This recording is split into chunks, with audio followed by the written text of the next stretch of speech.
من دنيا الورى بالحسب، بالعلم بل بالأدب، أعلى الرتب. عش حياة العلماء واقرأ صنوف الكتب، ودم على تواضع لا تفتخر بالنسب. كفاك أن تخرج من دنيا الورى بالحسب.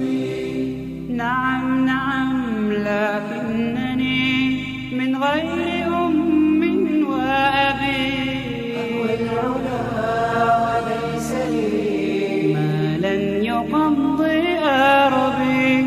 من يا ترى يضمني يمدني بناشبي، مناي أن يكون لي شأن كشأن الكوكب، وأن أكون عالما فالعلم مني.